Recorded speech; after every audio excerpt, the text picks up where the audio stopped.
Good evening, all of you.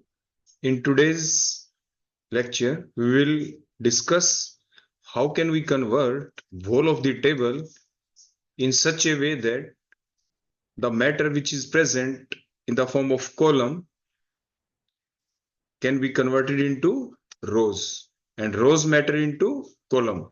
So in today's lecture, we will just simply see how can we convert the rows into column and column into rows.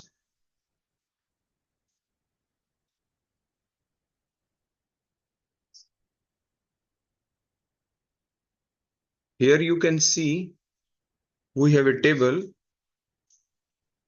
So first of all, what we have to do, just select whole of the table like this. Just copy it, means Control plus C, copy it. After that, just move towards the cell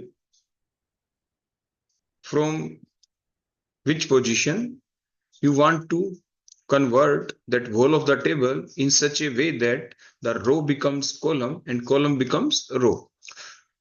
For example, in the column, in the cell that is the 16B, just click here, right click there, click on the paste spatial. On the paste spatial, now click on the transposed.